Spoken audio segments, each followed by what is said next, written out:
Ini bagian Alkitab yang sangat menarik untuk kita renungkan. Kita mulai dari ayat 21. Sejak waktu itu, Yesus mulai menyampaikan kepada murid-muridnya bahwa ia harus pergi ke Yerusalem dan menanggung banyak penderitaan dari pihak tua-tua, imam-imam, kepala, dan ahli-ahli Taurat, lalu dibunuh dan dibangkitkan pada hari ketiga. Saudara-saudara, sejak waktu itu, kapan? Maka kalimat pun per kalimat, saya kira selama 4 tahun terakhir saya mengajar jemaat dengan khotbah eksposisi, mengajak kita makin teliti membaca firman Tuhan, supaya kita boleh menemukan mutiara-mutiara dari sorga di balik firman Tuhan yang suci. Sejak waktu itu, kapan? Sejak waktu kapan? Sejak waktu itu ini harus dilihat dalam kaitan dengan perikop sebelumnya. Perikop sebelumnya membicarakan tentang satu waktu Yesus kumpul murid-muridnya, saudara-saudara. Lalu Yesus tanya begini, kata orang, siapakah aku ini? Yang kamu dengar-dengar orang bilang, siapa aku? Lalu mulailah murid-muridnya memberi pendapat. Ada yang bilang engkau Yohanes. Oh, ada yang bilang engkau Elia. Ada yang bilang engkau Yeremia. Kita sudah baca itu tuh perikop sebelumnya. Ada juga yang bilang engkau salah satu dari para nabi. Setelah murid-muridnya memberikan informasi, kata orang engkau ini, kata orang engkau ini, kata orang engkau ini, apa Yesus berhenti sampai di situ? Yesus terkesan tidak puas dengan jawaban murid-muridnya. Yesus tidak puas jawaban yang diberikan oleh murid-muridnya hanya berdasarkan kata orang. Maka kita bilang, Yesus juga menuntut pengakuan kita secara pribadi. Pengakuan kita tentang siapa Yesus Kristus. Bukan kata orang, bukan kata profesor ini. Menurut Karel Barth kah, menurut Paul Tillich kah, menurut siapakah, menurut profesor-profesor teologi yang mana, siapakah Yesus Kristus? Bagaimana keselamatan? Yesus tidak puas dengan kutipan. Lalu Yesus bertanya, sekarang, itu tadi kata orang, sekarang menurut kamu, siapakah aku ini? Lalu Petrus mewakili murid-muridnya. Petrus bilang, engkau adalah Mesias, anak Allah yang hidup. Itu perikop sebelumnya. Lalu di situ terlihat semacam Yesus sangat senang. Yesus sangat terpuaskan. Maka Yesus membutuhkan jawaban juga dari kita hari ini. Bukan kata orang, bukan kutip buku, bukan kutip teori, bukan kutip dari Google. Tapi siapa Yesus menurut kita harus keluar dari mulut kita. Maka Petrus mewakili murid-murid bilang, engkau Mesias, anak Allah yang hidup. Yesus seperti sangat puas. Lalu Yesus, saya membayangkan, enggak tulis di sini, tapi mungkin dia sedikit merangkul Petrus, lalu menepuk-nepuk pundaknya. Dia bilang, berbahagialah engkau Petrus, karena jawaban itu bukan datang dari manusia. Itu jawaban yang diinspirasi oleh Allah Bapa di sorga. Bapa di sorga lah yang memberikan jawaban itu. Lalu Yesus memberikan satu pernyataan, di atas batu karang inilah aku akan mendirikan gerejaku. Di atas batu karang ini aku akan mendirikan jemaatku. Siapa yang dimaksud batu karang di situ? Beberapa penafsir bilang Petrus memang bahasa Yunaninya batu karang. Jadi seolah-olah orang berpikir di atas rasul Petruslah Yesus Kristus mendirikan gereja. Tidak, Petrus memang artinya batu karang dalam bahasa Yunani, tapi Petrus batu karang kecil. Yesus menggunakan istilah batu karang besar. Maka bukan di atas Petrus, tapi di atas pengakuan iman tentang siapakah Yesus Kristus. Jadi di sini kita mengerti satu prinsip penting dalam gereja. Gereja yang benar harus dibangun di atas dasar doktrin yang benar. Gereja yang benar harus dibangun terus di atas fondasi yang kokoh. Gereja yang sejati harus dibangun di atas pengertian, pengakuan, keyakinan, kepercayaan tentang siapakah Yesus Kristus. Maka kalau gereja tidak dibangun di atas dasar Kristus, gereja itu akan sangat rapuh. Sejak waktu itu muncul ayat 21. Jadi setelah, katakanlah begini, setelah 3,5 tahun Yesus mendidik murid-muridnya dengan sangat teliti, dengan sangat ketat, pagi, sore, siang, malam, makan, tidur, apapun sama-sama dengan Yesus selama 3,5 tahun. Yesus menunggu waktu yang tepat. Yesus harus sungguh-sungguh mempersiapkan murid-muridnya sampai pada waktu mereka sudah mengakui memberikan pengakuan benar tentang siapa Yesus. Setelah murid-muridnya mengakui, yang diwakili oleh Petrus, engkau adalah Mesias anak Allah, maka ini waktu yang tepat Yesus akan memulai suatu babak baru. Selama ini mereka dipersiapkan secara ketat. Lalu muncul ayat 21. Sejak waktu itu, jadi sejak waktu itu harus dilihat, ini momentum, sudah, so sampai. Jadi katakanlah begini, ini sudah sampai pada waktu yang tepat. So cukup, kita punya murid-murid so sampai pada kesadaran iman yang benar. Sudah saatnya saya harus memberitahu mereka bahwa ini sejak waktu itu Yesus mulai menyatakan kepada murid-muridnya bahwa ia harus pergi ke Yerusalem dan menanggung banyak penderitaan. Sebelum itu Yesus belum pernah memberitahu bahwa dia akan menderita. Tapi setelah mereka sampai pada puncak pengakuan, Yesus sudah harus mempersiapkan satu keadaan yang mungkin belum pernah mereka pikirkan. Selama ini mungkin masih terkonsepsi bagi murid-murid bahwa Yesus Kristus nanti akan mendirikan kerajaan Allah secara politik. Karena itu hasrat, itu harapan semua bangsa Yahudi bahwa Mesias nanti akan datang untuk memulihkan kerajaan Israel, untuk mendirikan kerajaan Israel kembali dan menjadi kerajaan yang jaya sebagaimana kerajaan Israel dipimpin oleh Daud. Maka Yesus mulai merubah mereka. Sejak waktu itu Yesus bilang, sekarang saatnya mesti kasih tahu, aku akan menderita, aku harus pergi ke Yerusalem. Mari orang pikir, kenapa mesti pergi di Yerusalem? Kata demi kata ini menjadi penting. Kenapa Yesus bilang, aku harus pergi ke Yudea, aku harus ke Samaria, aku harus pergi ke misalnya ke Kaisarea, ke Filipi, kemanapun. Kenapa Yesus menunjuk harus pergi ke Yerusalem? Saya kira ini menjadi penting. Yerusalem sampai pada waktu itu adalah memiliki sejarah suci. Yerusalem menjadi pusat keagamaan. Semua orang kalau datang melakukan peribadatan yang paling agung harus ke Yerusalem. Maka Yerusalem juga menjadi pusat keagamaan orang Yahudi di zaman itu. Yerusalem adalah tempat orang umat Tuhan memberikan persembahan-persembahan untuk Tuhan. Maka dengan demikian kehadiran Yesus tampil di Yerusalem adalah juga dalam rangka menggenapi seluruh hukum agama. Orang-orang beragama waktu itu harus datang ke Yerusalem untuk memberikan persembahan. Dengan demikian, Yesus Kristus telah disebutkan bahwa dia harus menjadi persembahan yang sempurna. Persembahan yang sempurna. Maka dari aspek religius, Yesus harus ada kepentingan di Yerusalem karena di situ pusat keagamaan. Dia harus memenuhi semua hukum agama. Sebagaimana orang datang memberi persembahan untuk Tuhan dalam bentuk domba kah, kambing kah, sapi kah, merpati kah, apapun itu, tapi Yesus Kristus menjadi domba dari Allah untuk memenuhi seluruh hukum agama. Maka harus di Yerusalem, tidak boleh tempat lain. Yang kedua, secara politik Yerusalem itu adalah pusat pemerintahan, pusat kekuasaan. Dia menjadi pusat pengendalian kekuasaan di zaman itu. Maka memang Yesus harus pergi ke Yerusalem. Saudara-saudara, orang pikir begini. Misalnya politisi di dalam politik, politisi sehebat apapun kalau dia cuma berkarir di daerah, kadang-kadang dia pegang kecil.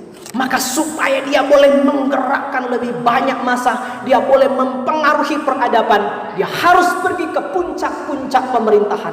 Dia harus menerobos ke pusat-pusat kekuasaan. Maka orang sehebat apapun kalau cuma berkarir di daerah politisi, maka dia mesti pergi terobos sampai di Jakarta. Dia mesti tembus ke Senayan. Dia mesti berharap membongkar bagaimana arah perjalanan yang benar tidak cukup dari daerah. Maka mesti terobos sampai di Senayan, sampai di pusat-pusat kekuasaan. Maka saya kira Yesus memanfaatkan itu. Sekaligus, saudara-saudara, orang kalau berpusat di pusat-pusat istana, pusat kekuasaan, misalnya di Jakarta, mesti pergi di Jakarta supaya gaungnya lebih besar. Karena di sana juga banyak wartawan. Maka persebaran pengaruh, persebaran informasi, persebaran pesan-pesan yang disampaikan lebih cepat.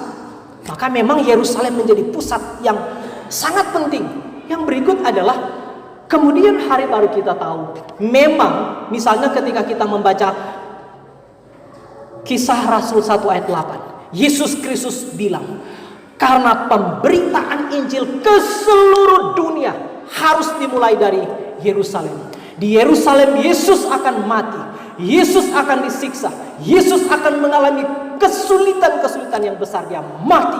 Tetapi sekaligus dari Yerusalemlah kerajaan Allah akan dibangun. Dari Yerusalem pergi ke seluruh dunia memberitakan Injil. Maka Yerusalem menjadi tempat yang sangat strategis untuk dipertimbangkan. Yesus bilang harus pergi ke Yerusalem. Untuk apa di sana? Untuk menanggung banyak penderitaan. Mari orang perhatikan kalimat berikut. Penderitaan dari siapa? Penderitaan dari pihak tua-tua, imam-imam kepala, dan ahli-ahli Taurat. Ini saudara-saudara, tua-tua agama, ahli-ahli Taurat, imam-imam kepala, ini mereka disebut juga dalam istilah Sanhedrin atau mahkamah agama. Sebelum Yesus menderita, Yesus selesai tahu kita harus pergi ke Yerusalem dan akan menerima penganiayaan, kesengsaraan, penderitaan, bahkan akan disiksa, diludahi, dibunuh. Oleh siapa? Bukan oleh tangan politik, bukan oleh pemerintah, bukan oleh orang jahat, bukan oleh rakyat jelata, tapi oleh pemuka-pemuka agama. Maka seorang penafsir yang selalu saya baca tafsirannya, Matthew Henry namanya. Matthew Henry bilang, memang yang membunuh Yesus adalah Herodes. Memang yang membunuh Yesus adalah Pilatus. Tetapi otaknya, perencananya, sutradaranya justru orang-orang yang berjubah agama. Maka Yesus juga di sini membongkar kejahatan pemimpin-pemimpin agama. Orang-orang yang justru menggunakan simbol-simbol keagamaan. Orang-orang yang selalu berjubah agama. Orang-orang yang menggunakan atribut-atribut keagamaan. Orang-orang yang selalu duduk di depan, di hadapan banyak orang. Orang-orang yang selalu mengajarkan firman Tuhan. Orang-orang yang memanggil semua orang untuk setia menanti-nantikan kedatangan Mesias. Tapi waktu Mesias datang, justru merekalah yang paling berhasrat membunuh Yesus.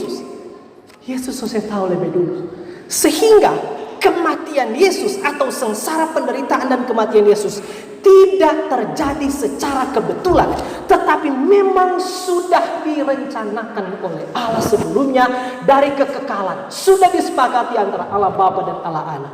Sehingga kemudian penderitaan Yesus bukan penderitaan yang tiba saat tiba akal atau tidak direncanakan. Memang Yesus sudah tahu dia akan mati. Tapi perhatikan, Yesus berterang-terangan menyebutkan siapa. Maka pendeta Stephen Tong pernah bilang begini, dari contoh-contoh seperti ini, kejahatan politik kadang-kadang tidak lebih besar daripada kejahatan atas nama agama. Kejahatan yang dilakukan oleh para politisi tidak lebih besar dari kejahatan-kejahatan dari orang yang melakukan kejahatan tapi atas nama agama. Maka Yesus Kristus datang memang membongkar bahwa ternyata ini pemuka-pemuka agama adalah orang-orang yang munafik. Mereka menggunakan atribut-atribut keagamaan. Mereka yang mengajar firman Tuhan. Mereka yang mengajak jemaat setia menantikan Tuhan. Tapi mereka lah yang paling berhasrat membunuh Yesus. Tapi Yesus tidak hanya bicara sampai situ. Dia bilang sesudah itu dia akan bangkit pada hari ketiga. Jadi tidak cuma berhenti sampai di mati. Menderita dulu, baru dipermuliakan. Salib dulu, baru mahkota. Mati dulu, baru bangkit. Ini jalan hidup yang harus kita tempuh. Kenapa banyak orang Kristen gagal? Karena hanya mau mahkota, tidak mau salib. Kenapa banyak pelayanan gagal? Karena terlalu berhasrat mendapatkan upah tapi tidak mau menderita. Kenapa banyak orang Kristen tidak mau menderita, tidak mau bekerja keras, tidak mau mati-matian, tidak mau peduli dengan gereja, tidak mau berkorban, tidak mau pergi mengabarkan Injil, tetapi selalu berhasrat meminta upah imbalan dari Tuhan yang sebesar-besarnya. Padahal jalan ini jelas. Menderita dulu, baru dipermuliakan. Salib dulu, baru mahkota. Mati dulu, baru bangkit. tidak ada salib, tidak ada mahkota tanpa salib, tidak kemuliaan tanpa penderitaan, tidak ada kebangkitan tanpa kematian. Yesus sudah memberitahu. Maka sekalipun di satu pihak Yesus memberitahu tentang kesulitan hebat yang akan dialami, tapi sekaligus ada penghiburan yang dia bilang, sesudah itu akan bangkit pada hari yang ketiga. Tetapi ini kemudian tidak ditangkap secara jelas oleh murid-muridnya, sehingga perhatikan ayat berikut apa reaksi Petrus. Tetapi ayat 22, Petrus menarik Yesus ke samping dan menegur dia, katanya, Tuhan, kiranya Allah menjauhkan hal itu. Hal itu sekali-kali takkan menimpa engkau. Tak boleh Tuhan, tak boleh menderita. Memang barangkali Petrus mewakili murid-murid yang lain masih berharap bahwa nanti Yesus datang di Yerusalem, masa kok akan mengalami penganiayaan? Orang-orang pemuka-pemuka agama justru yang harus mendukung Yesus dalam rangka membangun kembali kerajaan Allah. Tapi masa Yesus mesti kasih tahu, masa mesti mati, masa mesti sengsara, masa mesti menderita? Nggak boleh Tuhan. Sama dengan orang kan, kasih berkat, tapi jangan bawa orang di masalah. Orang nggak mau mengalami penderitaan, tapi orang berharap. Tidak mau sengsara, tapi berharap sorry. Tidak mau mengalami kesulitan-kesulitan karena iman, tetapi mau mendapatkan upah yang besar dari Tuhan. Itu Petrus. Lalu apa reaksi Yesus ketika mendengar itu? Maka Yesus berpaling, ayat 23. Maka Yesus berpaling dan berkata kepada Petrus, enyahlah iblis, engkau suatu batu sandungan bagiku, sebab engkau bukan memikirkan apa yang dipikirkan Allah, melainkan apa yang dipikirkan manusia.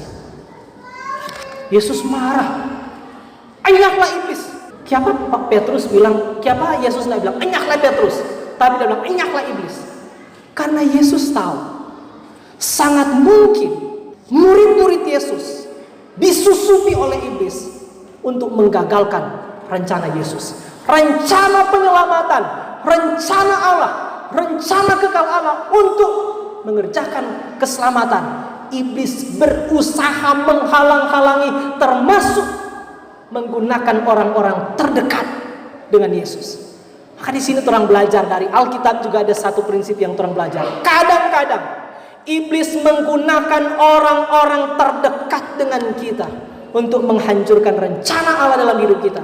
Itu sudah terjadi dari zaman Adam dan Hawa, bukan? Tuhan bilang, Adam, jangan makan buah-buahan itu. Iblis menggunakan Hawa untuk merusak rencana Allah. Lalu kemudian Yudas, iblis membisikkan kejahatan dalam hati Yudas untuk mengkhianati Yesus. Kali ini Petrus coba-coba disusupi oleh iblis. Maka Yesus tahu ini iblis bermain, dia berusaha menggagalkan. Kedengarannya logis, masa Tuhan mau menderita? Harusnya tidak usah perlu menderita, langsung saja pergi. Apa Yesus tak punya kuasa? Engkau Mesias dari Allah. Saudara-saudara, sebelumnya Yesus dah puji Pak Petrus. Sebelumnya Yesus seperti menepuk pundaknya bilang, engkau hebat Petrus, berbahagialah engkau. Tapi kali ini Yesus bilang, enyahlah iblis. Baru saja berapa menit yang lalu dia dapat pujian, sekarang dia mendapat dapat veto dari Yesus kan? Berapa waktu lalu Yesus dah puji dia, berbahagialah engkau Petrus, engkau hebat, jawabanmu betul-betul itu yang aku tunggu. Tapi sekarang Yesus marah besar kepada dia. Yesus Kristus kadang-kadang bicara kepada orang-orang yang belum terlalu mengenal dia dengan perumpamaan. Tapi ketika dia bicara kepada murid-murid Yesus yang sudah lama dididik, dia tidak pernah sembunyi-sembunyi. Selalu bicara terang-terang, marah yang marah. Nah, kadang-kadang orang Bapak Ibu, saudara pemuda remaja, banyak orang pendeta, jangan kuat terlalu keras, tidak usah kuat terlalu terang-terangan, pakai juga perumpamaan. Bapak Ibu, kita mau tanya, Bapak Ibu di rumah kalau ada anak-anak nakal dalam tanda kutip, berapa banyak sih yang Ibu Asyad, kita mau tanya, waktu itu dua kecil nakal, pernah enggak waktu nakal bakalai, baku bagi, pernah bakalai orang? Pernah. Lalu Ibu Asyad panggil, mari buat mandi dua, Rahim duduk sini, Mama mau bicara. Mana pernah dengar tuh kisah bawang putih dan bawang merah? Ilustrasinya panjang setengah jam, baru tanya, mau ini mengerti dia pesan rohani? Begitu? Atau langsung bilang, salah. Begitu. Heran orang kalau di rumah mendidik anak sukanya yang terang-terangan. Begitu juga anak. Paling dia berharap mama papanya kalau yang salah bilang terang-terangan. Tapi banyak orang kalau di gereja nggak boleh terang-terangan. Terang nggak suka. Harus pakai ilustrasi. Harus pakai perumpamaan. Yesus juga pakai perumpamaan. Saya mendapat messenger dari seorang mantan pelayan khusus. Pendeta terlalu terang-terangan. Boleh kok pakai perumpamaan, boleh kok pakai ilustrasi, nggak usah terang-terangan. Saya bilang no. Saya akan tetap menggunakan prinsip Alkitab. Salah, salah. Benar, benar. Maafkan saya untuk tidak akan memuji orang yang salah. Maafkan saya untuk tidak pernah sembah. Kalau salah sekalipun dia mungkin kaya, beruang, berjabatan tinggi. Semua sama. Di hadapan Tuhan tidak ada orang kaya, tidak ada orang miskin. Di hadapan Tuhan tidak ada pejabat tinggi, tidak ada rakyat jelata. Di hadapan Tuhan tidak ada majikan, tidak ada budak. Di hadapan Tuhan cuma dua model orang. Orang rohani atau orang tidak rohani. Cuma itu. Maka Yesus ketika bicara muridnya, enyahlah iblis. Engkau hanya memikirkan yang dipikirkan manusia, tapi tidak memikirkan rencana-rencana Allah. Maka kita berhati-hati. Kadang-kadang iblis menggunakan orang-orang terdekat dengan kita untuk menggagalkan pekerjaan-pekerjaan Allah, menggagalkan misi Allah dalam kehidupan kita.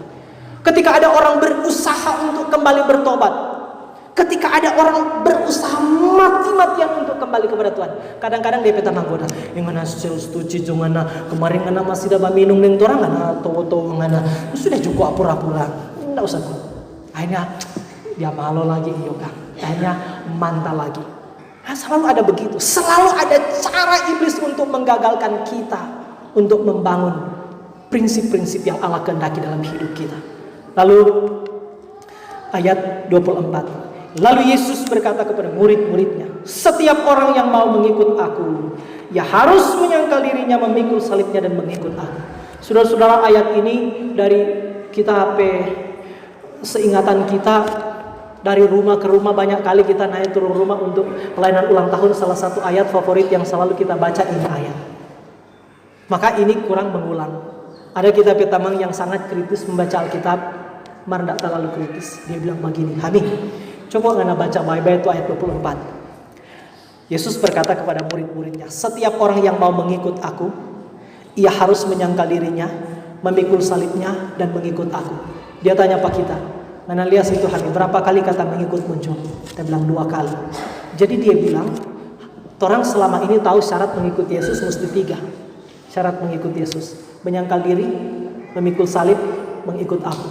Dia bilang harusnya kok cuma 2. Setiap orang yang mau mengikut aku harus menyangkal diri, memikul salib, mengikut aku. Harusnya aku mengikut di sini, pindah jadi sini. Jadinya dia bunyi, setiap orang yang mau mengikut aku, kan so ada di sini, pindah ke sini. Harus menyangkal diri, memikul salib. Tak usah ulang tuh mengikut aku. Kita bilang enggak, tetap mesti 3. Memang kalau orang cuma lihat dia teks bahasa Indonesia seolah-olah 2 kali muncul kata mengikut. Tapi di dalam teks bahasa Yunani menemukan ada yang unik.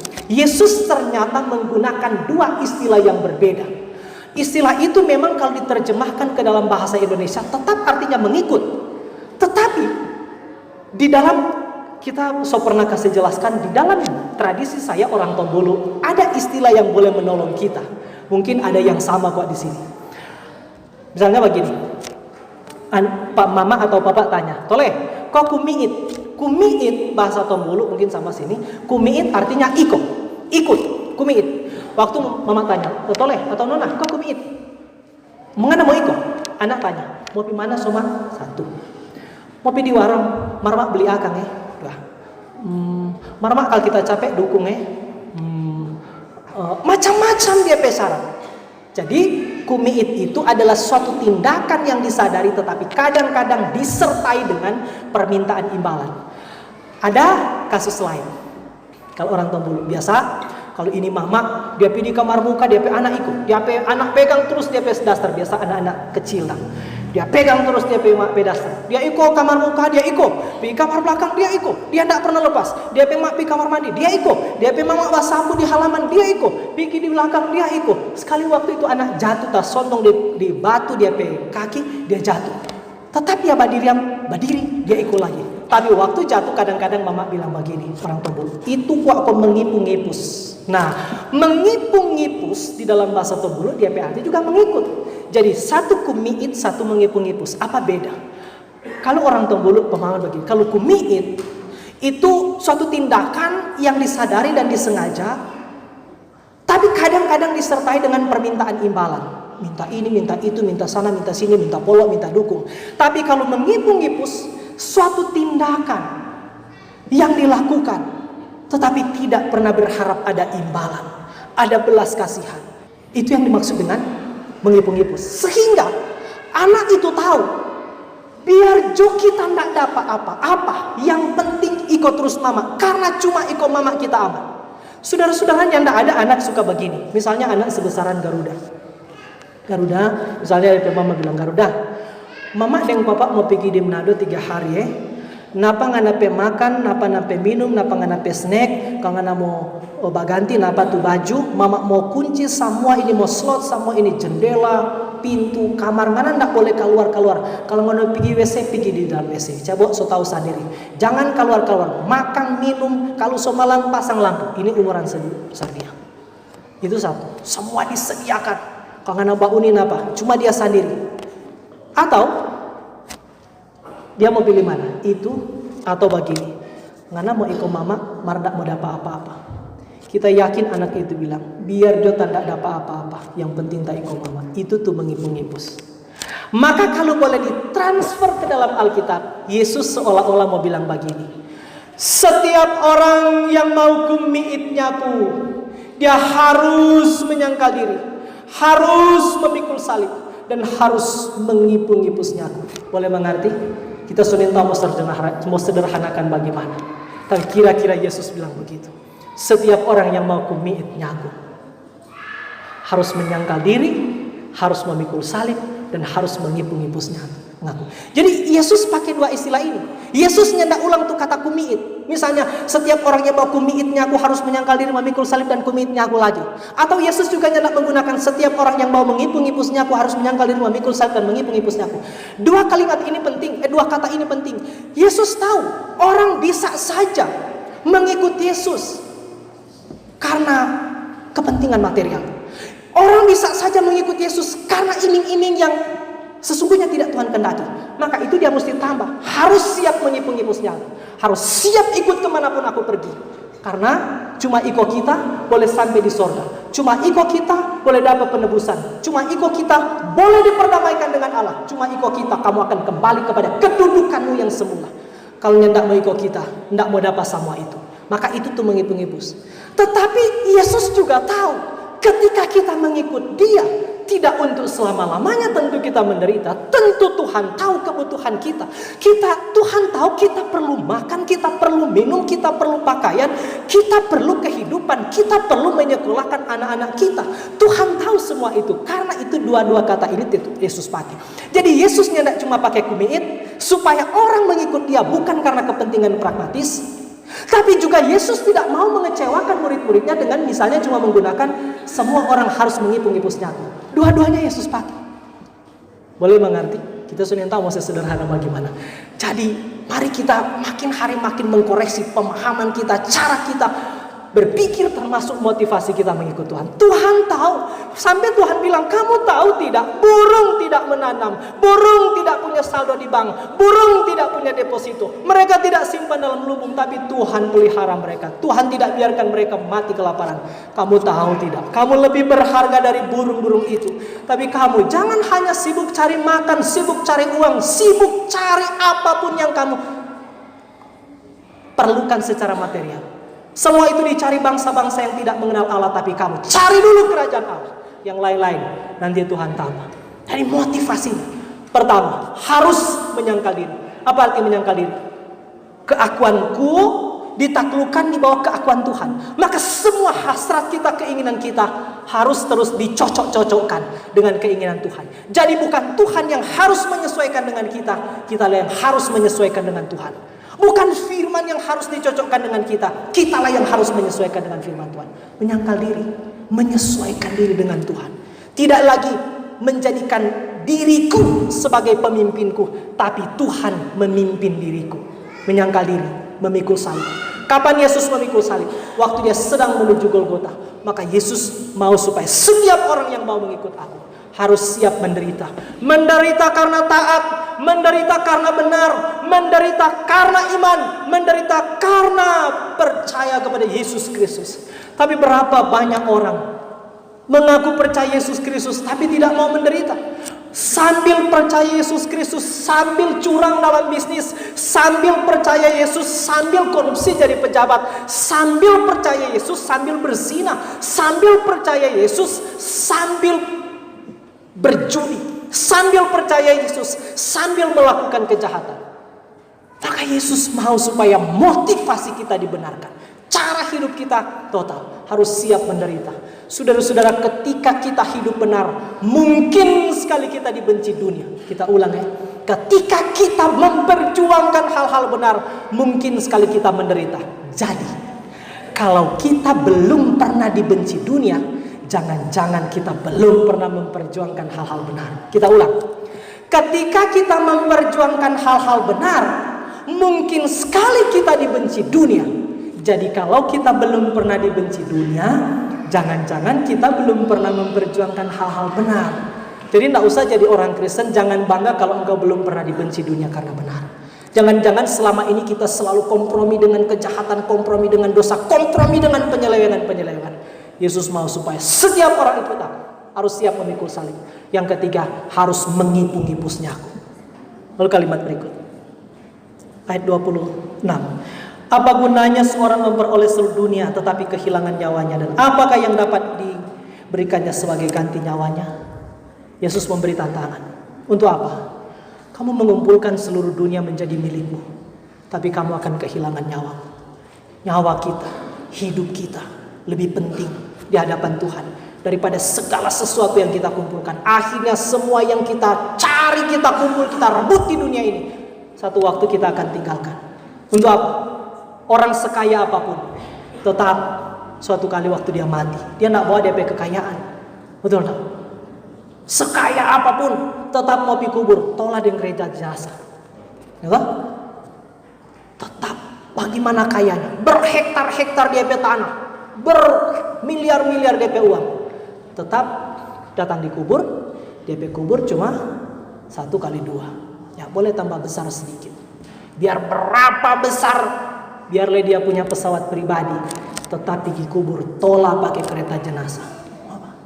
Mari kita sadar, hidup ini lebih penting daripada hasrat kita untuk merebut seluruh dunia. Ayat 27, sedikit lagi akan selesai. Sebab anak manusia akan datang dalam kemuliaan Bapanya diiringi malaikat-malaikatnya. Pada waktu itu ia akan membalas setiap orang menurut perbuatannya. Menarik ini. Waktu Yesus datang pertama, dia diiringi oleh murid-muridnya yang miskin, yang hina, yang belum berdampak. Tapi nanti dia datang kedua, dia bilang diiringi malaikat-malaikat. Tapi sekaligus dia mau bilang, kita akan datang lagi. Cepat atau lambat Yesus akan datang lagi.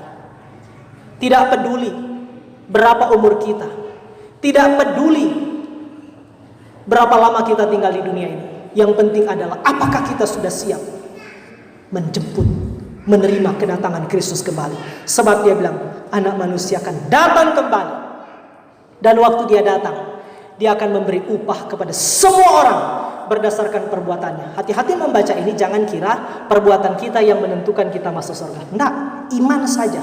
Tetapi kemudian ini mengajar kita bahwa mari kita jangan berhenti percaya, jangan berhenti setia, jangan berhenti berjuang dengan benar, jangan berhenti taat, jangan berhenti berbuat kebaikan. Benih-benih baik yang kita tabur hari ini mungkin belum bertumbuh, mungkin belum kelihatan hasilnya. Tapi kita ulang, percayalah, benih baik yang kita tabur hari ini suatu saat akan bertumbuh sekalipun mungkin lama. Maka jangan bilang capek kita berbuat baik, capek selama ini kita jujur tidak dapat apa-apa, kita sok taat tidak pernah apa-apa, sementara orang sana tidak jujur, tidak taat, justru dia makin kaya makin maju. Jangan. Amsal bilang, jangan iri kepada orang yang melakukan kejahatan. Jangan meniru kehidupan yang jahat. Dan jangan ikut jalannya yang salah. Kamu tetap taat, tetap setia, tetap hidup suci, tetap hidup kudus, tetap beriman kepada Yesus Kristus, tetap mempertahankan hidup benar. Mungkin orang belum dapat apa-apa hari ini, tapi Yesus bilang, waktu aku akan datang kembali, aku akan memberi upah. Maka percayalah, kesetiaan kita tidak sia-sia. Amin. Kesungguh-sungguhan kita mengikut Tuhan, akhirnya akan mendapat upah. Menderita dulu. Ingat DP prinsip, menderita dulu, baru dipermuliakan. Salib dulu, baru mahkota. Mati dulu, baru bangkit. Terakhir, aku berkata kepadamu, sesungguhnya di antara orang yang hadir di sini ada yang tidak akan mati sebelum mereka melihat Anak Manusia datang sebagai Raja dalam kerajaannya. Ini bisa berarti dua. Satu, bisa berarti yang bersifat sementara. Yesus bilang, bisa berarti itu hanya sebatas murid-murid yang 12 orang. Yesus bilang, di antara yang hadir di sini, mungkin menunjuk kepada 12 orang, ada yang belum mati sebelum aku datang sebagai Raja. Kapan itu? Bisa jadi begini. Maksudnya yang pertama adalah, waktu Yesus dipermuliakan sebagai Raja, ada DP murid yang so mati, ada yang belum. Kapan Yesus menjadi Raja? Kapan Yesus naik tahta menjadi Raja? Setelah dia mati, hari ketiga dia bangkit, 40 hari kemudian dia naik ke sorga. Kenaikan Yesus ke sorga bukan sekedar dia kembali ke sorga, tapi kenaikan itu harus dipahami sebagai ascension. Yesus naik tahta. Maka naik ke sorga itu bukan sekedar dari bumi kembali ke sorga. Kalau Yesus sekedar kembali ke sorga, wajar, memang dia dari sana. Tapi hari kenaikan itu, mari orang mesti pahami, hari kenaikan Tuhan Yesus maksudnya, hari itu Yesus naik tahta menjadi Raja, memerintah di sorga dan di bumi. Sewaktu itu terjadi, ada satu murid yang so mati. Siapa dia? Yudas. Maka berarti betul terjawab. Atau ini berbicara menyangkut kekekalan. Di dalam 1 Tesalonika, Paulus bilang, waktu Yesus datang kembali untuk dalam kemuliaannya, sangat mungkin ada yang waktu itu sudah mati, ada yang waktu itu masih hidup.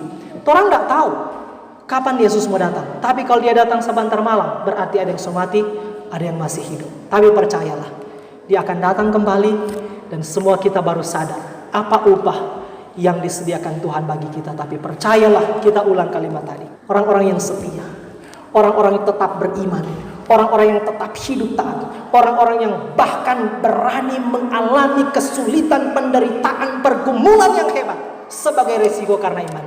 Percayalah, suatu saat mereka akan menerima mahkota kehidupan dari Tuhan. Amin.